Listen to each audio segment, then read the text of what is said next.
পুজোর ঢাকে কাঠি পড়েছে, আবার রাজ্যে বাজেট প্রস্তুতি শুরু হয়ে গেছে। এখনো মাস চারেক বাকি বাজেট পেশের, আর তার আগে এত আগাম বাজেট প্রস্তুতি পেছনে কি কারণ রয়েছে তা নিয়ে আলোচনা। অর্থ দপ্তর সূত্রে জানা গেছে, সব দপ্তরকে এই প্রস্তুতির ব্যাপারে জানিয়ে দেওয়া হয়েছে। এটা কি বিশেষ কোনো পরিকল্পনার অংশ?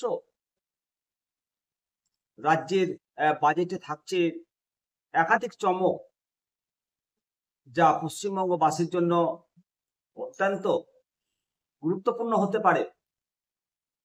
বাজেট প্রস্তুতির এই আগাম উদ্যোগের পেছনে রাজনৈতিক, অর্থনৈতিক এবং সামাজিক বিভিন্ন কারণ রয়েছে। বিশেষ করে রাজ্যের উন্নয়নমূলক প্রকল্পগুলো এগুলো ঠিকঠাক চালাতে পর্যাপ্ত অর্থ বরাদ্দ নিশ্চিত করতে এই পদক্ষেপ। এখন প্রশ্ন হচ্ছে, এই চমকগুলো কি হতে পারে? রাজ্যবাসী কি নতুন প্রকল্প, ভাতা বা সুবিধার জন্য অপেক্ষা করতে পারে? তা জানতেই আপনাদের সঙ্গে নিমতিতা দর্শন, আমি শিবরাম সরকার। অবশ্যই ভিডিওটি দেখার পর আপনারা কি মনে করেন? বাজেটের আগাম প্রস্তুতি সত্যই কি প্রয়োজন ছিল? অবশ্যই কমেন্ট করবেন। প্রথমেই বলি যে রাজ্যে পুজোর ঢাকে কাঠি পড়ার সাথে সাথে আগাম আর্থিক বছরের বাজেট পেশের যে প্রস্তুতি রাজ্য সরকারের, সেই প্রস্তুতি শুরু করে দিয়েছে সরকারের তরফ থেকে। অর্থ দপ্তর থেকে রাজ্যের সব দপ্তরকে জানিয়ে দেওয়া হয়েছে আগামী 11ই নভেম্বরের মধ্যে চলতি 2024-25 আর্থিক বছরে সংশোধিত বাজেট, যেটাকে রিভাইজড বাজেট 2024-25 অর্থবর্ষ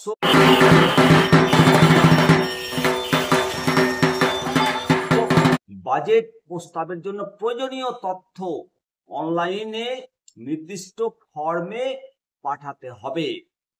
অর্থ দপ্তরের অধীনস্থ ডাইরেক্টরগুলিকে একই নির্দেশ দেওয়া হয়েছে। প্রসঙ্গত, আগামী আর্থিক বছর বাজেট পেশের প্রস্তাব করার সঙ্গে চলতি আর্থিক বছরের সংশোধিত বাজেট পেশ করতে হবে রাজ্য বিধানসভায়। চলতি আর্থিক বছরে এখনো পর্যন্ত রাজ্যের দপ্তরগুলো বাজেট বরাদ্দের কতটা খরচ করেছে, বাকি মাসগুলোতে আর কতটা খরচ করতে পারবে, অতিরিক্ত অর্থের প্রয়োজন আছে কিনা, এইসব জানাতে হবে। আগামী আর্থিক বছরের বাজেট প্রস্তাবের জন্য দপ্তরগুলো কি তাদের প্রয়োজন কি তা যাচাই করে তথ্য পাঠাবে। চলতি অর্থবৎসরে রাজ্য সরকার 100 দিনের কাজের প্রকল্পের বকেয়া মজুরির জন্য কয়েক হাজার কোটি টাকা খরচ করেছে।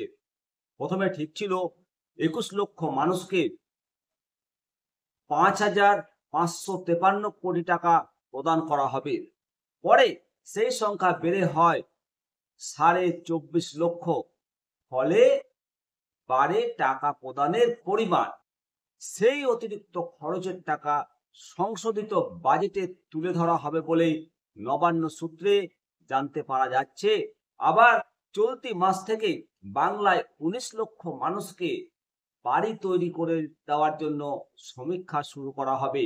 প্রত্যেক বেনিফিশিয়ারিকে দেওয়া হবে 1,20,000 টাকা। সেই হিসাবে রাজ্য সরকারের 13,200 কোটি টাকা খরচ হবে।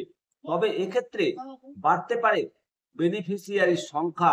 তাই প্রায় 14,000 কোটি টাকা বাজেট ধরে নিয়ে এই কাজে নামতে চলেছে রাজ্য সরকার।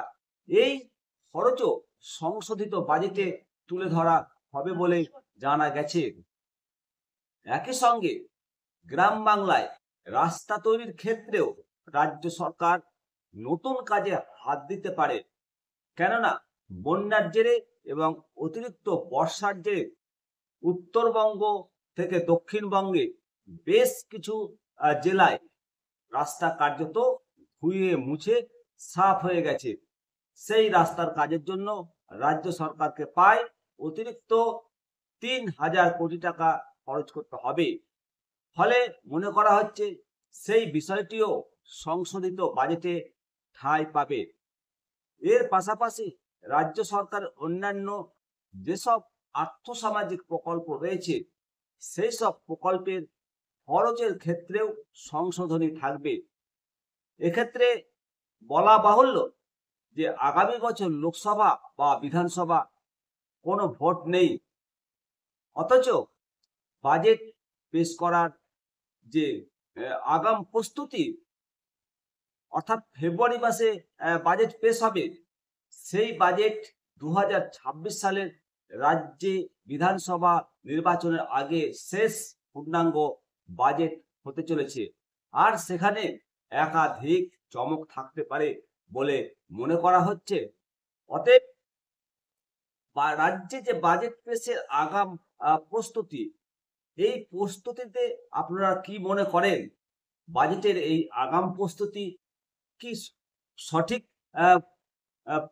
পদক্ষেপ বা সঠিক প্রয়োজন রয়েছে? মন্তব্য জানাতে ভুলবেন না। পাশাপাশি আজকে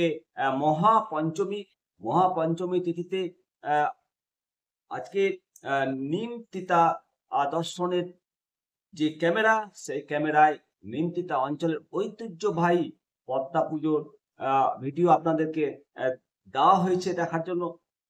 প্রত্যেকে দেখবেন।